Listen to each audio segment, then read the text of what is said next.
o livro selado. Todo o capítulo 4 foi uma preparação para este livro selado, que vai ter uma simbologia muito especial para nós. O número 5.1 diz: E vi na destra do que estava sentado sobre o trono um livro escrito por dentro e por fora, selado com 7 selos. Este livro representa a autoridade que Deus possui sobre a terra e sobre as suas criaturas. Deus tem controle sobre todas as criaturas. Ele é soberano e nenhuma criatura escapará do seu juízo. Todas as coisas que os homens fazem, ou até que Satanás faz, ele só faz com permissão divina. Como nós podemos ilustrar isso, aproveitando essa questão da soberania de Deus, que é um dos enganos que está crescendo no meio cristão nesses últimos dias. Observe o livro de Jó. Quando Satanás sai da presença de Deus, Deus permitiu que Satanás ele tocasse em tudo que Jó tinha. Ele só não podia tocar em Jó. Deus é soberano, porque Satanás ele não conseguiu tocar em Jó. Ele foi obediente à ordem de Deus. Aquele Balaão da igreja de Pérgamo, ele dizia o contrário, que Deus é que ordenou que Satanás fosse lá na presença dele, Deus que ordenou que Satanás derrubasse a casa do primogênito de Jó e que matasse os filhos de Jó. Isso não é verdade, isso é uma doutrina pagã. Todos os povos pagãos pregavam isso, que os deuses determinavam o futuro dos homens. Deus se mostra soberano porque ele dá uma ordem e Satanás não tem como ultrapassar aquela ordem. Ele não tocou em Jó. Teve um segundo momento que Satanás foi novamente diante de Deus e Deus disse que poderia agora tocar em Jó, só não podia tocar na alma de Jó. Novamente Satanás foi obediente à ordem de Deus. Então Deus se mostra soberano porque ele traça limite para as suas criaturas. Assim que é a soberania de Deus. Deus não precisa determinar o que as criaturas vão fazer para mostrar a sua soberania. E observe também aqui que eu falei o seguinte, eu vou detalhar mais à frente, que esse livro representa a autoridade que Deus possui sobre a Terra, sobre o planeta Terra e sobre as suas criaturas. Esse livro vai simbolizar que Deus é o verdadeiro dono da Terra.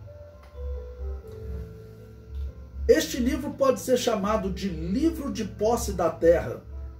Um segundo livro, chamado de livro da vida do Cordeiro, aparecerá diversas vezes no Apocalipse. Então, por exemplo, Apocalipse 13:8. E adoraram-na, falando da besta que sobe do mar, todos os que habitam sobre a terra, estes cujos nomes não estão escritos no livro da vida do Cordeiro, que foi morto desde a fundação do mundo. Então, esse aqui já seria outro livro, tá bom? O livro selado com 7 selos, ele não tem a função de registrar, simbolicamente, claro, os nomes dos salvos. Esse aqui, ele tem as leis que determinam que Deus é o verdadeiro dono do planeta Terra. 5.1.2. O que estava sentado sobre o trono? O Pai e o Filho aparecem juntos no trono, recebendo a adoração dos 4 animais, dos 24 anciãos e de toda criatura. É uma ênfase ao monoteísmo, que é o dogma número 1 do cristianismo. Bom, aqui eu aproveito para uma polêmica que eu sempre enfatizo no nosso meio, a questão do dogma da Trindade. Eu sempre falo o seguinte, o dogma do cristianismo é o monoteísmo. A Trindade é simplesmente uma forma de explicar como que esse Deus único se manifesta em 3 pessoas. Mas eu não gosto de usar o termo dogma da Trindade. Essa expressão surgiu já no seio da Babilônia apocalíptica.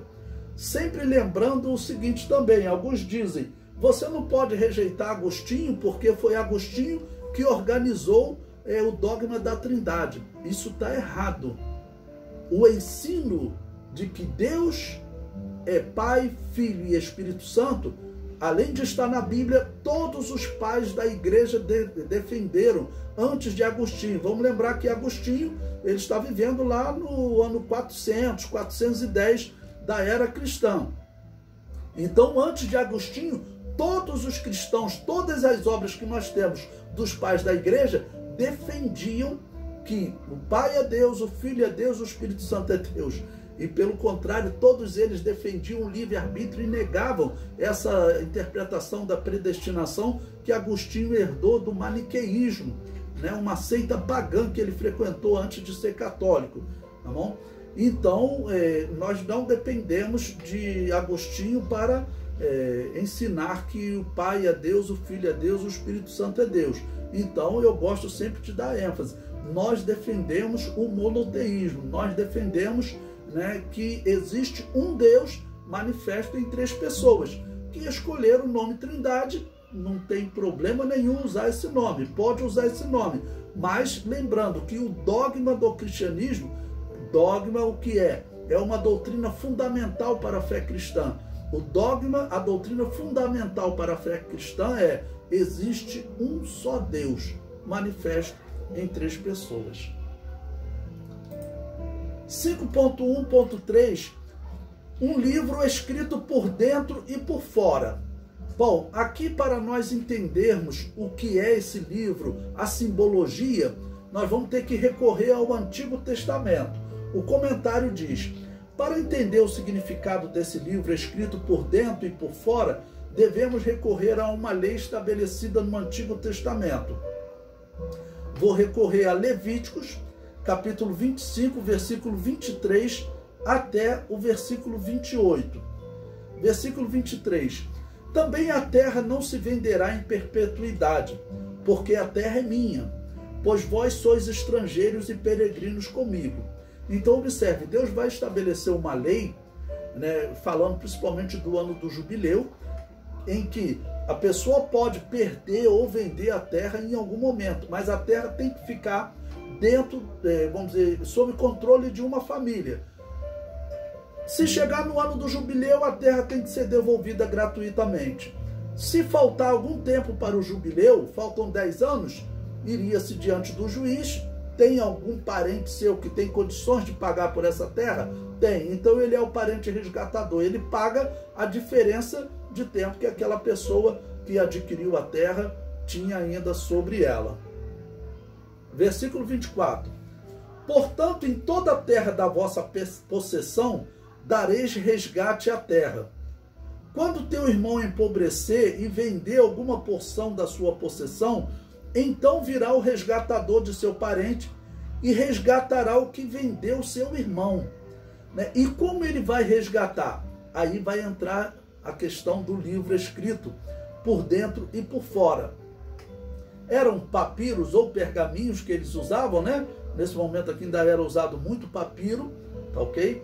Então eles usavam pegar um papiro, escrever os limites da terra que pertencia a uma determinada família, de uma determinada tribo. Depois eles enrolavam esse papiro, as testemunhas assinavam por fora e selavam aquele papiro. Aquele papiro, aquele pergaminho, aquele documento ficava de posse do verdadeiro dono, do dono original, né? Enquanto a terra foi para esse dono que comprou, ou porque ele empobreceu, teve alguma doença, algum problema, ele precisou vender a terra, tá bom? Então, o seu parente resgatará como? Ele vai pegar esse documento, esse livro, escrito por dentro e por dentro estavam os limites da terra, a lei, e por fora estavam as testemunhas, e pegava esse livro selado, porque era um símbolo de proteção, né? Levava diante dos juízes para poder falar: olha, eu tenho um parente que pode pagar para eu reaver a terra. Ou então, no ano do jubileu, olha, chegou o ano do jubileu, eu quero a minha terra de volta.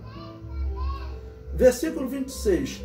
E se alguém não tiver resgatador, porém a sua mão alcançar e achar o que basta para o seu resgate, Então contará os anos desde a sua venda, e o que ficar restituirá ao homem a quem o vendeu, e tornará a sua possessão. Mas se a sua mão não alcançar o que basta para restituí-la, então a que for vendida ficará na mão do comprador até o ano do jubileu. Porém, no ano do jubileu sairá e ele tornará a sua possessão. Então, esse livro escrito por dentro e por fora, ele era a garantia de que esse dono original que perdeu, vendeu a terra por algum motivo, ele é o verdadeiro dono. Então, ou no ano do jubileu de 50 e 50 anos, ou aparecendo algum parente resgatador que pudesse pagar pelo valor da terra, ele iria então adquirir essa terra de novo. O comentário diz: como o verdadeiro dono comprovava que era verdadeiramente o possuidor da terra? Como ele fazia essa comprovação? Ao transferir a terra ao novo possuidor, era gerado um documento contendo no seu interior os limites da terra que havia recebido, recebeu ou de Josué ou num tempo posterior, e na parte externa assinavam as testemunhas. Era, portanto, um livro escrito por dentro e por fora. Ou seja, para você entender essa parte do Apocalipse, você tem que entender essa lei do Antigo Testamento. Existem pessoas aí na internet, no YouTube, que inventam um monte de histórias sobre o que significa esse livro. O significado era esse. Quem tem a posse desse livro é o verdadeiro possuidor, o verdadeiro dono da terra. Ao chegar o ano do jubileu, ou se encontrasse um parente resgatador, o verdadeiro dono da terra levava diante dos juízes um livro selado que descrevia sua família como dono da terra. Antes do ano do jubileu, o parente resgatador deveria pagar pelo tempo que restava até o jubileu. Se chegasse o ano do jubileu, seria gratuita.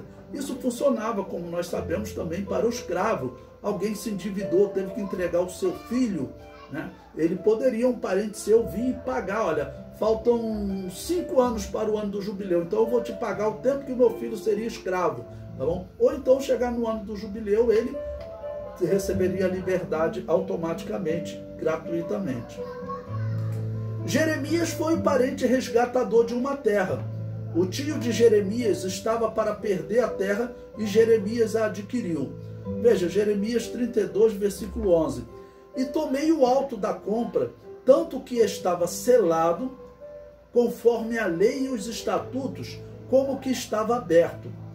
E dei o alto da compra a Baruque, filho de Nerias, filho de Maacéias, perante os olhos de Ananel, filho de meu tio, e perante os olhos das testemunhas que subscreveram a escritura da compra, e perante os olhos de todos os judeus que se assentavam no pátio da guarda. E dei ordem a Baruque perante os olhos deles, dizendo: assim diz Yahvé dos exércitos, o Deus de Israel: toma estes autos, este auto de compra, tanto selado como o aberto, e mete-o num vaso de barro, para que se possam conservar muitos dias, porque assim diz Yahvé dos exércitos, o Deus de Israel: ainda se comprarão casas e campos e vinhas nesta terra. Então, olha, essa prática em Israel é que vai nos fazer agora entender o significado desse livro escrito por dentro e por fora. O profeta Ezequiel também viu um livro escrito por dentro e por fora. Ezequiel 2:10, ele diz: e estendeu-o diante de mim, e ele estava escrito por dentro e por fora, e nele se achavam escritas lamentações e suspiros e ais. Ou seja, isso para um israelita era fácil de entender, Isso era a prática da vida deles. Nós aqui temos que recorrer a essa prática para podermos entender a revelação do Apocalipse. O apóstolo Paulo apresentou Jesus como nosso parente resgatador.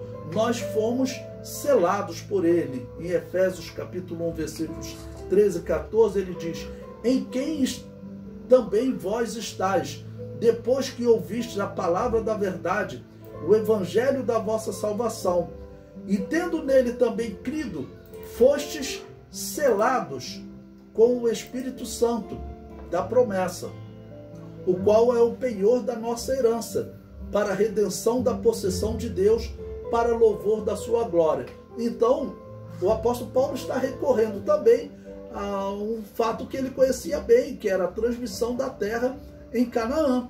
Tá bom? Então ele está dizendo, olha, no caso nós fomos selados, tá bom? E esse selo é o penhor da nossa herança. E lá em Levítico, por que Deus determinou aquela lei? Para que a herança, ele disse, não passasse de uma para outra, algumas famílias enriquecessem e outras empobrecessem. Então, de tempo em tempo, de 50 em 50 anos, a terra tinha que voltar para as mãos do seu verdadeiro dono. Então, simboliza que nós, espiritualmente, já voltamos, mas falando de nós, humanidade, voltaremos a pertencer a Deus, porque hoje, infelizmente, o Deus desse século é Satanás. 5.1.4, selado com 7 selos. Selar um livro significa proteger o seu conteúdo. Assim, somente a autoridade competente poderá desvendar o seu conteúdo. Normalmente era um juiz, ia diante do juiz, olha, aqui está o livro selado, o juiz, né, ele tinha selos, né, de outros juízes da época. Esse livro aqui é um livro autêntico. Ele abria e iria ver aqueles documentos, aqueles relatos da extensão da terra. Havia 2 formas de selar os livros. Eu coloquei um exemplo aí, que eu encontrei uma figura na internet, colocando 7 selos, depois de dobrar o livro, colocando 7 selos na borda dele. Ou então, a segunda forma, os selos eram colocados dentro do pergaminho, dentro do papiro. Cada selo aberto representava a possibilidade de ler uma lei. Então, encontrei também na internet uma ilustração, né, falando de 7 selos e 7 partes do pergaminho. Queria detalhar a extensão da terra e, no caso, as testemunhas. E deixei um comentário. Cada selo representa uma arma que Cristo tem para tomar a terra das mãos de Satanás. O parente resgatador, quando ele tomava posse desse livro, ia diante do juiz, ele dizia, olha, eu posso pagar pela terra que o meu parente perdeu. Jesus Cristo, ele vai diante de Deus, o Pai, ele vai pegar o livro, nós veremos mais à frente, né, porque ele diz, eu posso pagar, né, pela terra, né, e pelos homens que lá vivem, que foi perdida para Satanás, porque os homens cederam a eles. Como ele pagou, claro, através da morte na cruz. O comentário diz, não existe um livro literal no céu. Existe uma simbologia estabelecida por Deus no Antigo Testamento com a finalidade de ensinar que Deus e o Cordeiro tomarão posse do que lhe pertence. Eu observo que eu botei lhe pertence, né, no singular, porque nós estamos falando de um Deus, manifesto na pessoa do Pai, manifesto na pessoa do Filho, mas é um Deus. Então essa terra, esse mundo pertence a esse Deus. Essa é a simbologia do livro selado com 7 selos. Ele vai também justificar porque Deus enviará juízos sobre a terra. Exatamente, esses juízos são necessários para mostrar à humanidade que eles estão servindo a um falso Deus, né? A Satanás, que na verdade quer destruí-los.